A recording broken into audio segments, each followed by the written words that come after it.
Queria convidá-los a abrir a palavra de Deus na carta de Paulo aos Romanos, capítulo 2. E nós leremos do verso 5 até o verso 11, dando continuidade à nossa série de mensagens na carta aos Romanos.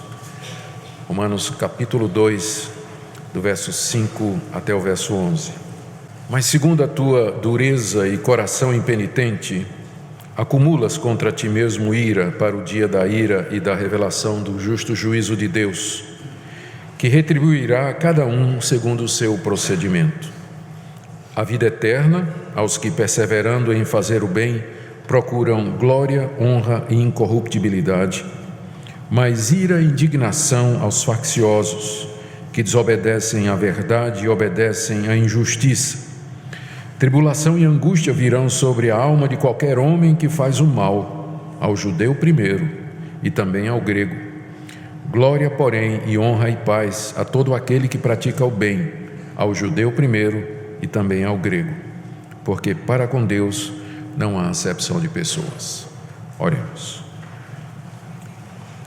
Estamos diante da Tua palavra, ó Deus, da revelação que o Senhor nos faz daquilo que Paulo chama aqui o dia da ira, o dia da revelação do Teu justo juízo. E nós estamos diante, Senhor, desse ensinamento, e é muito elevado para nós, com verdades tão profundas que definem nossa vida aqui na eternidade. Por isso eu quero pedir que Teu Espírito Santo nos conduza pelo texto e nos guie, nos tome pela mão, palavra por palavra, para que nós possamos entender o que o Senhor nos está dizendo aqui. E mais do que isso, de que maneira essas verdades impactam a nossa vida no presente. Oro pelas crianças, adolescentes, jovens que aqui se encontram, para que eles percebam que estas verdades dizem respeito a eles também. Que todos, ó Senhor, estejamos conscientes daquilo que o Senhor nos ensina, dessas coisas intangíveis, imperceptíveis ao olho humano, mas que são reais e verdadeiras e imutáveis. Guia-nos, pois, é o que pedimos em nome de Jesus. Amém. Meus queridos, aqui nessa passagem o apóstolo Paulo fala do dia do juízo, o dia que está para vir sobre a humanidade e no qual, nas palavras dele, Deus haverá de revelar a sua justiça. É um dia que está no futuro, é um dia que é ensinado em toda a Bíblia, é um dia que se aproxima cada momento que nós vivemos, um dia do qual nós não podemos precisar a exatidão no nosso calendário, mas a sua vinda é tão certa quanto a própria existência de Deus. Há um dia em que Deus haverá de revelar-se como juiz de toda a humanidade, em que Ele vai julgar o procedimento de cada pessoa. O que levou o apóstolo Paulo a tratar desse assunto foi o seguinte: ele escreveu essa carta com o objetivo de mostrar à igreja de Roma a necessidade de evangelizar a Espanha. A Espanha ficava ao norte de Roma, numa região onde o evangelho ainda não havia chegado, e para alcançar os espanhóis com a mensagem do evangelho, o apóstolo Paulo precisava do suporte de uma igreja que o enviasse, orasse por ele, ajudasse financeiramente, mandasse pessoas com ele, uma equipe. Ele então, como não era conhecido da igreja de Roma, escreve essa carta com o objetivo de se apresentar à igreja e apresentar os seus planos. Ele fala desses planos no capítulo 1 e no capítulo 15. E como ele não era conhecido da igreja, aqui nessa carta ele apresenta a mensagem que ele quer pregar na Espanha, o evangelho que ele prega. Então, nos primeiros 3 capítulos, ele fala da perdição de toda a raça humana. Ele fala que os pagãos estão perdidos, os gentios estão perdidos, aquelas pessoas que nunca ouviram falar da lei de Moisés, nunca ouviram falar do Deus verdadeiro, nunca ouviram falar do nome de Jesus, todavia elas estão perdidas, E não somente eles, mas os judeus também estão perdidos, apesar de terem recebido o conhecimento de Deus. Depois, na metade do capítulo 3 até o capítulo 5, ele fala de como Deus providenciou a salvação e a redenção em Cristo Jesus. Do capítulo 6 até o 8, ele explica de que maneira judeus e gentios, salvos pela graça de Deus, podem viver aqui nesse mundo. E no capítulo 9 até o 11, ele responde perguntas do tipo assim: se a salvação é por causa de Cristo, qual o propósito da lei de Deus? Por que Deus deu a lei? Qual o lugar do judeu então, se Deus vai salvar? Se judeus e gentios estão condenados, e se judeus e gentios são salvos da mesma forma, qual é a vantagem de Israel? Por que Deus separou a nação de Israel no Antigo Testamento? São perguntas que ele responde nos capítulos de 9 a 11. E de 12 até o final, 15, ele trata de questões práticas da vida da igreja. Como é que judeus e gentios podem viver juntos? Como é que, o que são dons espirituais? De que maneira eles contribuem para a edificação da igreja? E ele termina falando dos seus planos de ir para a Espanha, visitá-los, e faz recomendação a várias pessoas que estão lá. Portanto, essa passagem que eu acabei de ler para vocês, ela está inserida na primeira parte da carta, em que o apóstolo Paulo está tentando demonstrar que a humanidade toda a humanidade está perdida e que ela será julgada de acordo com as suas obras nesse grande dia do juízo. Ele começou falando a respeito dos pagãos, vocês me acompanharam no capítulo 1, ele fala no verso 18 que a ira de Deus já está se revelando do céu. Isso aqui se refere a uma consciência que Deus coloca em cada pessoa de que Ele existe e que Ele está desagradado com a conduta dos pecadores. Ele diz ainda no capítulo 1 que Deus se mostrou na natureza. A natureza reflete a existência de um Deus santo, um Deus que é distinto da sua criação, um poder que antecede a realidade, que portanto Ele deve ser adorado e não os ídolos e as imagens como feitas pelo homem, pela imaginação humana. Ainda no capítulo 1, Paulo diz que esses pagãos torceram a verdade de Deus, verdade essa que Ele deu na consciência e na criação, e adoraram a criatura, torceram as relações sexuais. Deus os entregou às suas paixões, eles foram mais fundo ainda, em vez de se arrepender, e mesmo sabendo o juízo de Deus, de que são passíveis de morte os que cometem estas coisas, eles não somente fazem, como ainda aprovam aqueles que praticam estas coisas.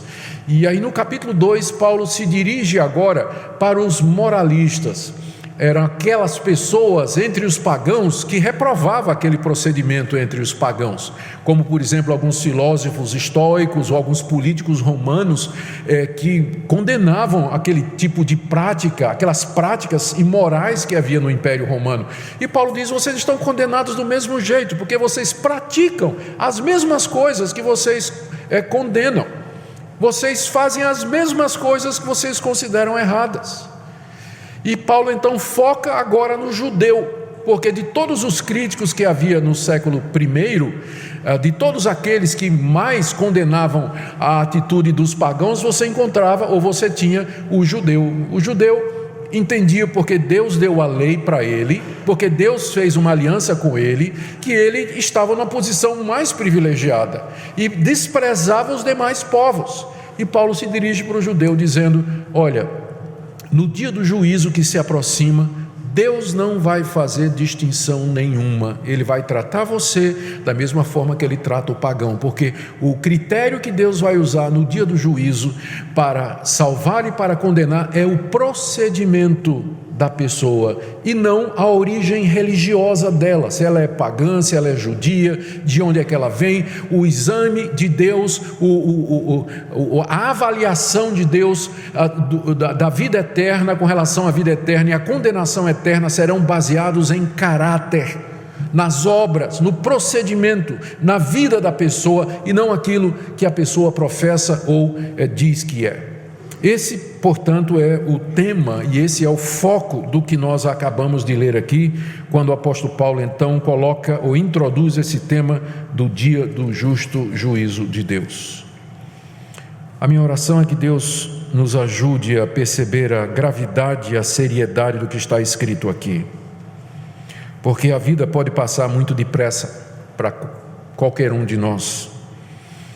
Há adolescentes aqui, e eu queria que eles pensassem nisso também. Há jovens aqui, eu queria que eles pensassem nisso também. A vida de vocês é por um fio. Crianças morrem, adolescentes morrem, jovens morrem. Eu me converti aos 22 anos, tinha um irmão de 17 anos. Eu era motociclista desde aquela época. Vocês sabem que tem uma diferença de motoqueiro e motociclista, né? Motoqueiro é de 125 para baixo. Motociclista. Eu era motociclista e meu irmão era motoqueiro. A graça de Deus me alcançou. Nós vivíamos uma vida muito fora de Deus e longe de Deus. Mas um dia a graça de Deus transformou meu coração. Eu me lembro do dia na nossa casa em Recife que eu disse para o meu irmão Ricardo: Ricardo, eu conheci o Evangelho de Deus, a graça de Deus, e agora entendi. Nós somos pecadores, precisamos nos reconciliar com Deus mediante Jesus Cristo. Ricardo estava com a jaqueta azul, jeans, capacete verde, e ele disse: eu não estou preocupado com essas coisas agora. Isso pode ser bom para você, mas no momento não me interessa. Montou na sua motinha e foi para Campina Grande assistir uma corrida de motocicleta. Bateu de frente com um caminhão na estrada e morreu naquele mesmo dia. A morte pode chegar para você a qualquer momento, e eu queria que você pensasse nisso, no que você vai ouvir hoje à noite. Você que está me escutando, criança, adolescente, jovem, adulto, idoso. Deus hoje à noite nos dá a oportunidade de refletir sobre estas verdades, estas realidades eternas que estão colocadas diante de nós, exatamente para que nós o temamos. Deixe-me fazer 4 ou 5 considerações a respeito do dia do juízo que Paulo faz aqui nesse texto. A primeira é que ele está no futuro. Veja o que diz no verso 5. Ele está falando para o judeu: segundo a tua dureza e coração impenitente, acumulas contra ti mesmo ira para o dia da ira e da revelação do justo juízo de Deus. Paulo está se referindo a um dia futuro, que ele chama do dia da ira e o dia da revelação do justo juízo de Deus. A ira de Deus já está sendo derramada no presente. A ira de Deus significa o desprazer de Deus para com o pecado. O nosso Deus é santo, Ele é justo, é verdadeiro, e Ele não pode contemplar o mal sem que a sua natureza justa e santa se revolte e fique indignada com as criaturas que o afrontam. Então, já aqui e agora, a ira dele está sendo derramada. É o que Paulo diz, capítulo 1, verso 18: a ira de Deus se revela do céu, ou literalmente está sendo revelada do céu. Diariamente a ira de Deus é derramada sobre pecadores. Deus os aflige através de punições físicas, através de desgraças, através de tormentos espirituais, através de avisos, através de provocações para que eles se lembrem, para que eles vejam em que situação eles se encontram. Todo dia Deus está fazendo isso com pecadores, tirando a paz deles, incomodando a vida deles. São o que nós chamamos pré-anúncios da ira final de Deus, mas é apenas o começo isso. Todo esse sofrimento, essa miséria, essa angústia, essa dor, é simplesmente um prenúncio daquilo que está preparado para aquilo que Paulo chama do dia da ira. É apenas o prenúncio, é apenas uma antecipação em que Deus deseja acordar a humanidade e dizer para a humanidade: alguma coisa está errada, será que vocês não percebem? Que vocês não conseguem resolver os seus próprios problemas, que vocês cavam sua própria sepultura, que vocês se matam uns aos outros, que vocês não conseguem viver em paz, mesmo que vocês acumulem tesouros, propriedades, se sintam seguros financeiramente, mas vocês não conseguem viver em paz. Vocês não estão vendo que alguma coisa está errada? Deus derrama a sua ira sobre a humanidade para despertá-la, para que ela perceba que algo terrível está se aproximando, que algo muito pior está chegando a cada dia que passa, que é o dia da ira e da revelação do justo juízo de Deus. Ele é chamado o dia da ira porque é nesse dia que Deus vai derramar a sua ira por completo. Por enquanto a ira dele é derramada, mas ela é mitigada por conta da paciência de Deus. Ele permite o sofrimento, a miséria e a dor, mas Ele alivia com bênçãos, com graça, com misericórdia. Ele traz algum consolo, Ele traz algum conforto. Não é tão ruim quanto poderia ser. O pecador sofre e sente angústias, e se sente solitário, se sente angustiado, mas Deus provê a medicina, prevê pessoas que ajudam de alguma forma a aliviar o sofrimento desse mundo. Mas naquele dia Ele vai tirar todo o conforto, Ele vai tirar tudo aquilo que diminui a força da sua ira, e ela será derramada plenamente, sem restrição alguma sobre a humanidade.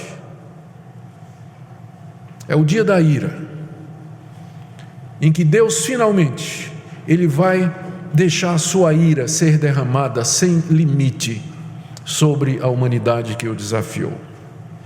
Paulo diz que esse é um dia, se você está acompanhando aí no verso 5, ele diz que esse é o dia da ira e da revelação do justo juízo de Deus. Porque é claro que depois de falar sobre esse dia da ira, esse dia terrível, suscita na mente das pessoas, mas será que isso é justo? E a resposta de Paulo é que nesse dia Deus vai mostrar que Ele é justo, sim. Porque no dia de hoje, a ira de Deus está sendo derramada, mas as pessoas não percebem a justiça que há nisso, porque aparentemente sofrem todos, quem teme a Deus e quem não teme a Deus, quem crê em Deus e quem não crê em Deus, quem procura o bem e quem procura o mal. Parece que o sofrimento, a angústia vem a todos, e aí alguém pergunta: onde está a justiça? Será que é justo isso que Deus está fazendo? Mas naquele dia Deus vai mostrar exatamente que tudo que Ele fez foi justo. Ele vai mostrar que nunca cometeu uma única injustiça com nenhum ser humano. Na verdade, Ele vai mostrar que Ele foi até misericordioso e compassivo, deixando de derramar a sua ira antes e com mais intensidade e vigor.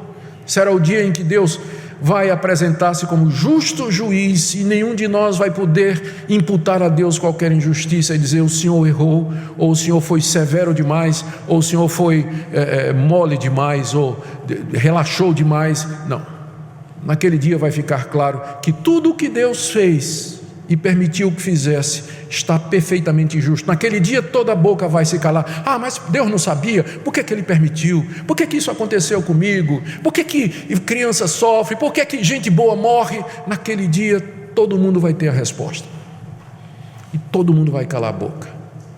Pode ser que agora nós não tenhamos todas as respostas, mas esse é o dia da revelação do justo juízo de Deus, e naquele dia você vai ter a resposta. O que resta agora é que você aguarde esse dia, sem imputar a Deus e sem atribuir a Deus injustiça nenhuma, porque você não sabe todas as coisas, você não tem o conhecimento dele, então é um dia que está no futuro.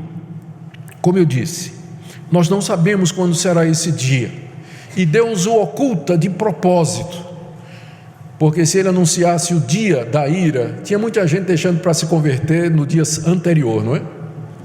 Muita gente deixando para se arrepender no dia anterior, queria experimentar o pecado até o último momento, faltando 5 minutos. Eu sei que isso não é possível, mas uma das razões pelas quais Deus não revela quando esse dia virá é exatamente para que nós estejamos prontos. O Senhor Jesus até contou uma parábola sobre isso. Ele disse: se o dono da casa soubesse a que hora vinha o ladrão, vigiaria, para não deixar que sua casa fosse arrombada. Mas como a gente não sabe que hora vem o ladrão, a gente fica vigiando o tempo todo. O dia do Senhor será como um ladrão de noite, nós não sabemos quando ele vem. E a razão que isso nos é oculto é para que nós estejamos preparados sempre, sempre, sempre para esse dia, porque nós não sabemos quando ele virá. Nesse dia o Senhor Jesus Cristo descerá dos céus em glória. Ele será o juiz. A Ele foi dado o poder de julgar, porque Ele se tornou um de nós, porque Ele morreu na cruz pelos pecadores, porque Ele recebeu todo o poder no céu e na terra, porque Ele é o Filho de Deus e o Filho do homem. Ele será o juiz naquele dia. E embora seja Ele, não haverá clemência, não haverá injustiça, mas julgamento justo. Naquele dia os mortos ressuscitarão, desde Adão até o último que tenha morrido. Os vivos serão transformados. Toda a humanidade comparecerá diante do tribunal de Deus para o grande dia da ira e da revelação do justo juízo de Deus. Esse é o ensinamento da Bíblia do começo ao fim. O apóstolo Paulo está apenas refletindo aqui o que os profetas de Israel disseram, que o livro dos Salmos fala, que Moisés ensinou e que o próprio Jesus ensinou quando estava aqui. O dia da revelação do juízo de Deus. A gente pergunta, mas qual a necessidade desse dia? E a resposta é que é preciso que um dia a justiça de Deus seja manifesta claramente.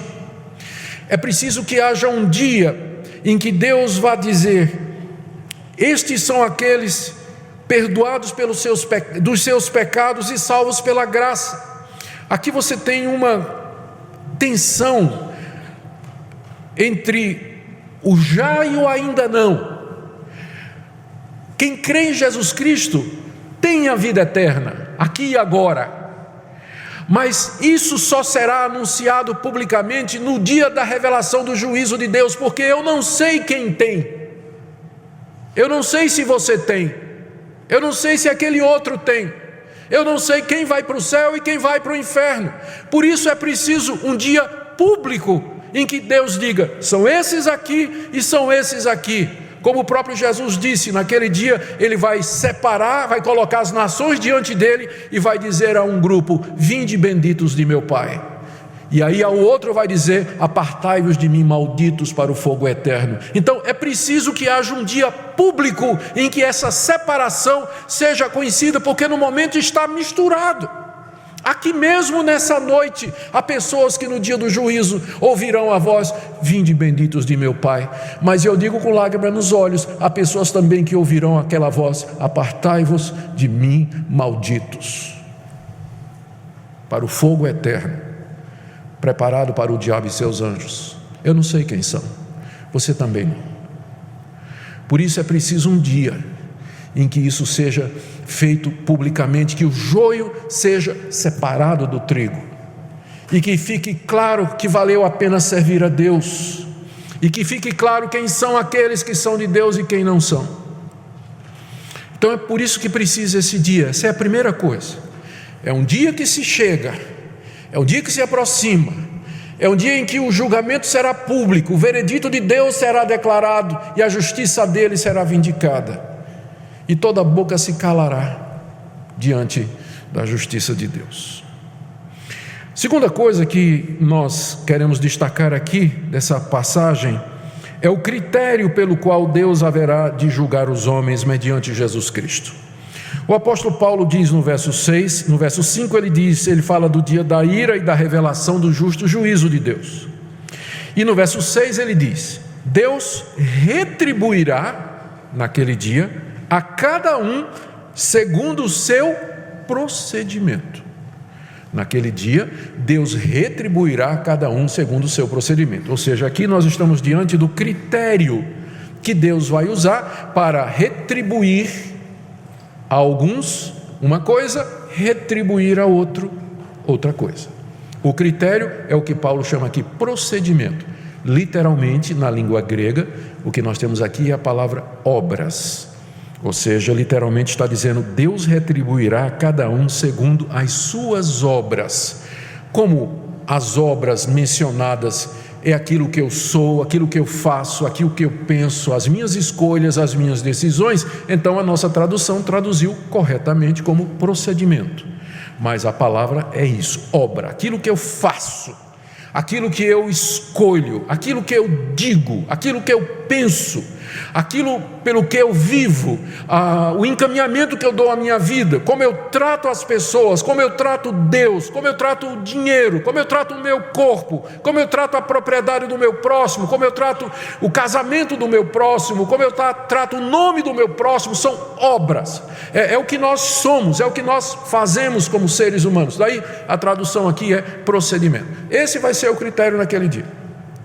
Deus vai julgar o procedimento de cada um, e Ele vai dar de acordo com isso, vai retribuir. Note a palavra aqui, daí a justiça de Deus. Ele vai retribuir de acordo com as obras de cada um.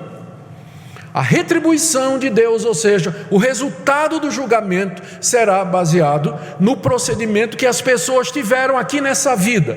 Note que no dia do juízo não haverá mais oportunidade para nada, do tipo assim: Deus, eu sei que fui mal a vida toda, tem chance de mudar alguma coisa? A resposta vai ser não. Então é o momento final.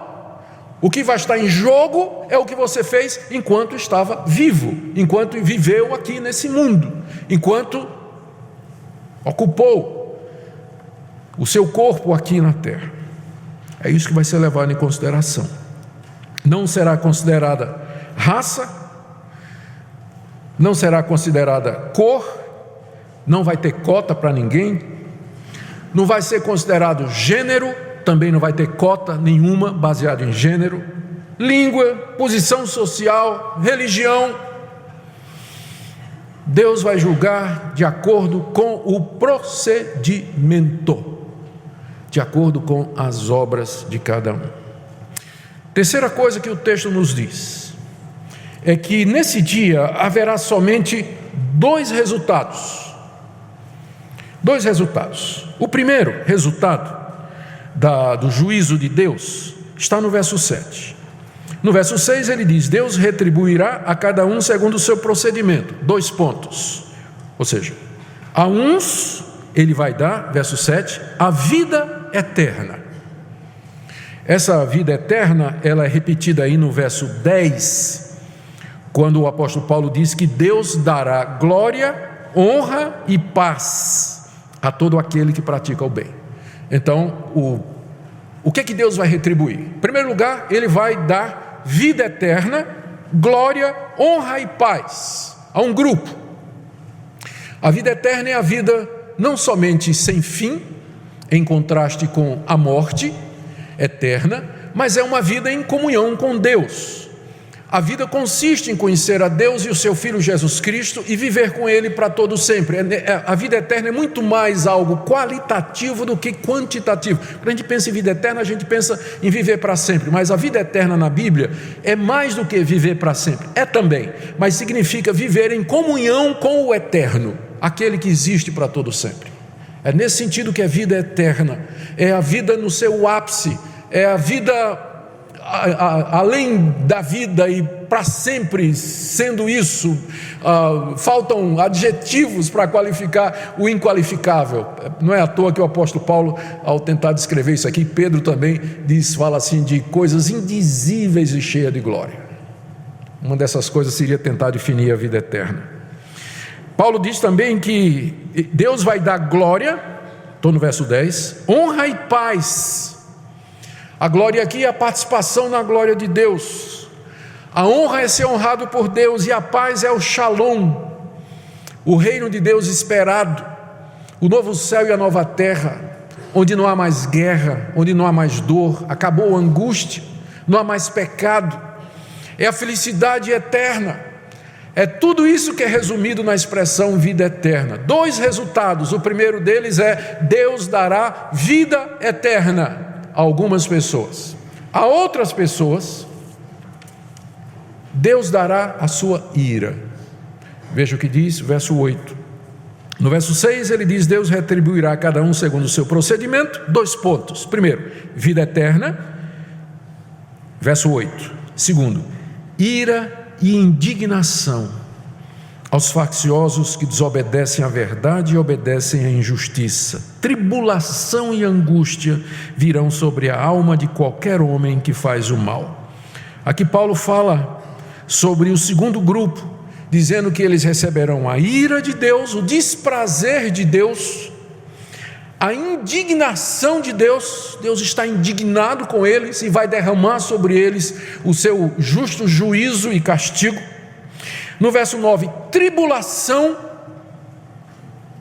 e angústia, angústia profunda, indizível, interminável, incapaz de ser compreendida. Se você já não consegue viver com angústia aqui, você está tendo apenas uma pequena amostra do que vai ser o dia do juízo e o inferno. Uma angústia indizível que leva as pessoas ao desespero, como Jesus mesmo disse, ao ranger de dentes, de tanta angústia.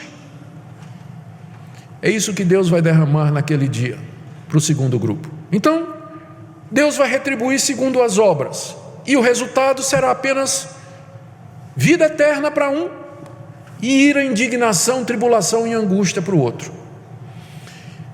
Note, de acordo com Paulo aqui e com o restante da Bíblia, não tem uma terceira opção tipo purgatório. Ou seja, Deus olhou assim e disse: esse foi mais ou menos.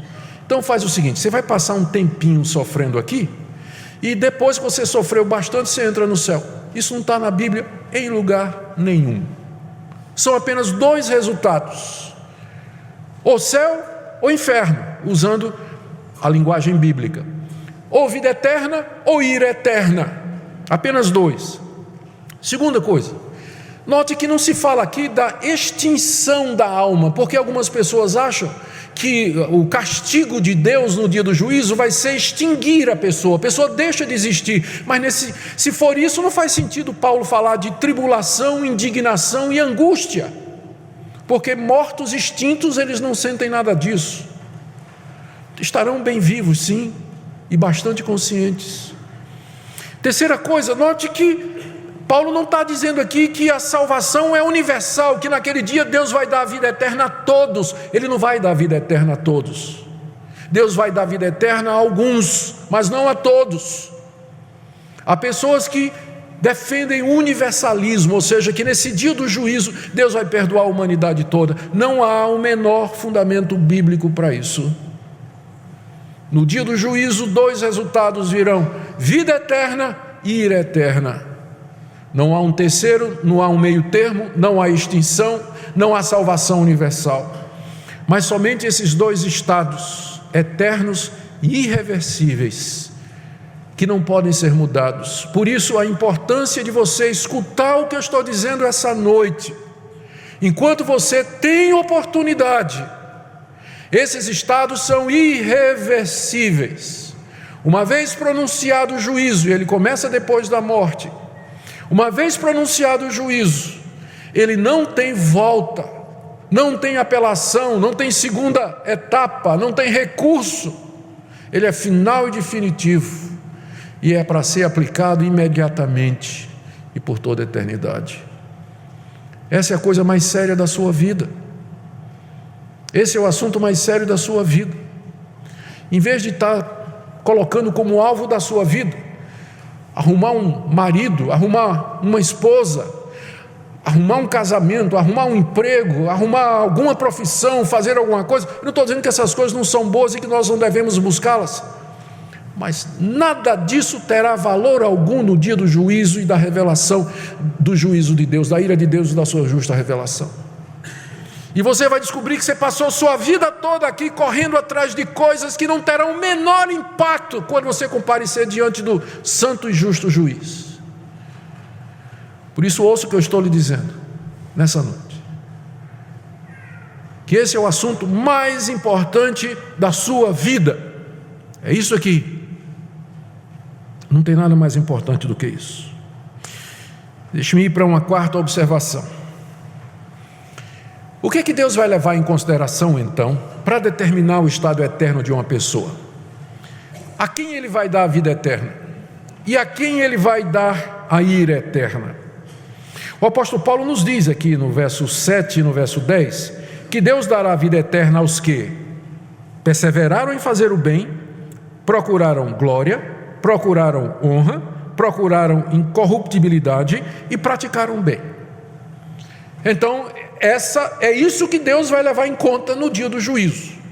Quando Ele analisar as obras, Ele vai dar a vida eterna, na análise final, àqueles que perseveraram em fazer o bem e procuraram glória, honra e incorruptibilidade. E Ele então, indo para o outro lado, Ele dará a ira eterna, estou lendo agora os versos 8 e 9, começando no verso 5, aliás, aos que têm coração duro e impenitente. Verso 8: são facciosos, que significa egoístas, desobedecem à verdade, seguem a injustiça. Então, é isso que Deus vai levar em conta. Naturalmente, a primeira pergunta que se levanta aqui mas espera aí, eu sempre ouvi que a salvação é pela fé em Cristo Jesus e não por obras. De fato é. O apóstolo Paulo aqui não está ensinando, e nem poderia, porque ele vai se contradizer no capítulo 3, quando ele vai falar sobre justificação pela fé. Ele não está se contradizendo. O que ele está dizendo é que a fé que salva é a fé que muda. A fé que salva é a fé que leva a pessoa a perseverar em fazer o bem, procurar glória, honra e incorruptibilidade. Ele está apenas analisando o efeito externo da fé. Quem crê em Jesus Cristo como seu Senhor e Salvador, experimentou o poder do Evangelho, ele vai direcionar sua vida para perseverar em fazer o bem, buscar glória, honra e incorrupção, de forma que é possível dizer que naquele dia do juízo, Deus dará a vida eterna a esses. Porque eles são bonzinhos? Nada, são pecadores miseráveis, mas porque eles creram no Senhor Jesus como Senhor e Salvador, e o Evangelho mudou a orientação da vida deles. A fé que salva é essa daqui, é a fé que muda, é a fé que leva você a procurar o bem, a buscar a incorruptibilidade, a imortalidade, a buscar em primeiro lugar o reino de Deus. Paulo está aqui igual a Tiago. Tem gente que quer colocar Paulo contra Tiago, né? Porque Tiago disse que a salvação, a justificação é por obras, e Paulo diz que a justificação é pela fé. Mas Paulo e Tiago estão dizendo a mesma coisa, porque a fé que salva é uma fé que produz obras, é uma fé que muda a vida da pessoa. De que adianta uma pessoa ser religioso, ir para a igreja, abrir a boca para cantar louvores, fazer declaração de fé, profissão de fé, ser batizado, e ele não procura honra, incorruptibilidade, o reino de Deus em primeiro lugar, e persevera em fazer o bem? Aquela fé pode salvá-la? Resposta de Tiago e resposta de Paulo: não, porque não é fé verdadeira. A fé verdadeira muda o coração. Por isso que no dia do juízo, o critério de Deus vai ser esse, porque essas obras revelam o verdadeiro estado do coração. E agora, da mesma forma, os que vão receber a ira são aqueles que perseveraram em fazer o mal, que são egoístas. É isso que a palavra faccioso poderia ser traduzida. A NVI, a Bíblia na linguagem de hoje, já traduz como egoísta, que é uma melhor tradução do grego. A diferença entre os dois grupos é que o primeiro grupo, a vida deles é orientada para Deus, e o segundo grupo, dos facciosos, egoístas, que desobedecem à verdade e seguem a injustiça, é orientado para si mesmos. Eles passaram a vida toda procurando o seu próprio bem, viveram para si mesmos, nunca se preocuparam com as realidades eternas, nunca deram a Deus o primeiro lugar, por isso praticaram iniquidade, viveram iniquidade, e Deus vai retribuir de acordo com isso. É isso que você quer? Não foi isso que você procurou a vida toda? Você vai ter agora eternamente.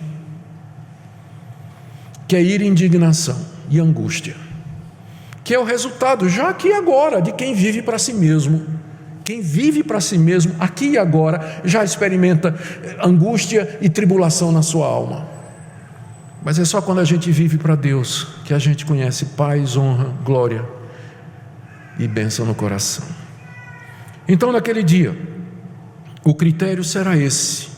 Lembrando que essas atitudes revelam o que está no coração. Como disse o próprio Senhor Jesus, a boca fala do que está cheio o coração. E ele disse também: você conhece a árvore pelo fruto. No dia do juízo, Deus vai conhecer a árvore pelo fruto.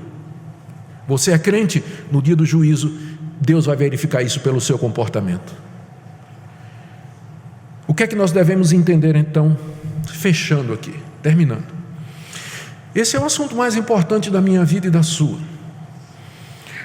Esse é o assunto mais urgente para as crianças que estão aqui, para os adolescentes, para os jovens, para os adultos, para os idosos. Esse é o assunto mais importante da nossa vida, porque a nossa vida física, biológica, ela não está em nossas mãos.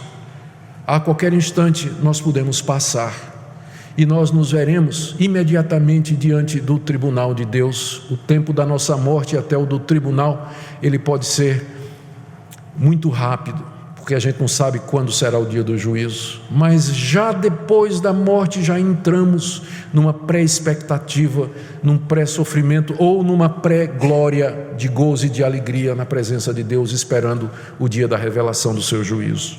Esse é o assunto mais importante da sua vida, e esses destinos, eles vão depender da sua atitude hoje, aqui e agora, hoje à noite. Qual o estado do seu coração diante de Deus? O que você pensa de Jesus Cristo, de Deus, da vida eterna? Os que creem em Cristo, eles são mudados pelo poder do Evangelho. Romanos capítulo 1, verso 16 e 17, acabamos de ler, ou temos estudado, não é? O apóstolo Paulo diz: não me envergonho do Evangelho, porque ele é o quê? O poder de Deus para salvar todo aquele que crê. É um poder que muda o coração do pecador. Eu quero terminar com algumas aplicações aqui. Primeiro, eu queria que nessa noite você examinasse a sua fé. Você crê de todo o coração em Deus? Você crê em Jesus Cristo como Filho de Deus, o Salvador do mundo? Do fundo do seu coração você reconhece que é um pecador, que quebrou a lei de Deus, e que se Deus derramasse a sua ira sobre você, seria justo? Você crê que a salvação é somente em Cristo Jesus e que na cruz do Calvário Ele derramou sangue precioso para salvar pecadores como você e como eu? Você crê na vida eterna? Você crê na ressurreição dos mortos? E se você crê nisso, eu quero que você examine seu procedimento, sua atitude, seu modo de viver. Você persiste então em fazer o bem? Deus tem o primeiro lugar na sua vida? Você busca a imortalidade, as coisas do reino de Deus? Eu estou fazendo isso com urgência do meu coração. Conta que o famoso pregador Dwight Moody, um grande evangelista, foi pregar na cidade de Chicago, num grande encontro onde havia milhares de pessoas. E ele pregou a respeito da salvação em Cristo Jesus e do juízo eterno. E ele parou o sermão no meio e disse: voltem sábado, no próximo sábado, que eu então vou contar a vocês como é que vocês podem escapar do juízo de Deus. E durante a semana houve o famoso incêndio de Chicago, que queimou metade da cidade e milhares de pessoas morreram. Eu não sei o que vai acontecer com você amanhã, nem comigo. Por isso que eu digo a você nessa noite, como pregador do Evangelho e ministro da Palavra de Deus: ouça a Palavra de Deus, examine a sua vida, pergunte-se se a sua fé é verdadeira e genuína. Pergunte a você mesmo, por que é que você não dá a Deus o primeiro lugar na sua vida? E eu não vou esperar o próximo domingo para dizer a você o que eu tenho que dizer agora. Se a sua consciência, se o seu coração diz: de fato alguma coisa está errada, de fato alguma coisa não confere, se o seu coração se enche de temor daquele grande dia, eu digo: venha a Cristo hoje, creia nele hoje, porque o fato de que você está aqui hoje à noite é uma prova de que a ira de Deus está sendo mitigada, aliviada pela sua misericórdia e compaixão. Buscai ao Senhor enquanto se pode achar. Eis agora o dia da salvação, em que você pode tomar essa decisão e dizer: eu quero me arrepender dos meus pecados, mudar a minha vida e servir a Jesus Cristo de todo o meu coração. Assim me ajude Deus, assim tenha Deus misericórdia de mim.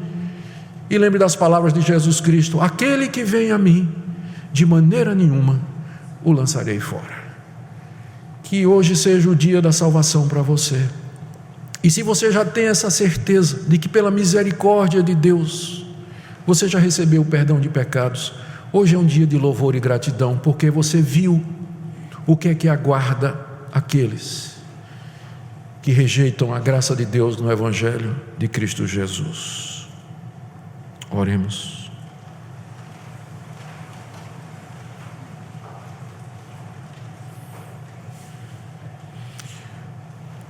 Senhor, eu nem sei direito o que dizer diante do Senhor,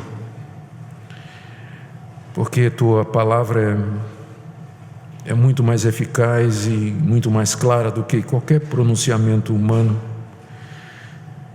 Eu peço que essa palavra faça o efeito dela no coração de cada pessoa aqui. Eu não tenho o poder de mudar nem meu coração, nem o coração dos meus ouvintes. Mas Tu mandaste a Tua palavra com um propósito. E nós cremos que Tu és misericordioso e bom. Nós cremos no Teu perdão, na Tua compaixão. Há pessoas aqui essa noite que estão caminhando para a ira eterna. Eu peço que o Senhor fale ao coração delas, que o Senhor as convença, que o Senhor as ilumine, que o Senhor faça com que elas deem meia volta, arrependidas. Faz que nessa noite pecadores se arrependam e sejam salvos. Oro também por aqueles que professam que são crentes, aqueles adolescentes que estão na igreja porque os pais trazem, os jovens que se acostumaram a vir à igreja porque os pais trouxeram, mas nunca tiveram uma experiência profunda contigo, de arrependimento. Abre os olhos deles, Senhor, para ver que no dia do juízo não haverá acepção de pessoas, de idade. Tem misericórdia dos nossos filhos. Ó Deus, nós oramos por esse país, quando multidões se dizem evangélicas, e o nosso coração se entristece quando vemos tão pouca procura do bem, da honra, da imortalidade. Dê, Senhor, que haja um legítimo avivamento no nosso país, em que as pessoas tenham convicção profunda de pecado e busquem a glória do único Deus verdadeiro. Te damos graças por Jesus Cristo, nosso Senhor e Salvador, por meio de quem nós oramos agora. Amém.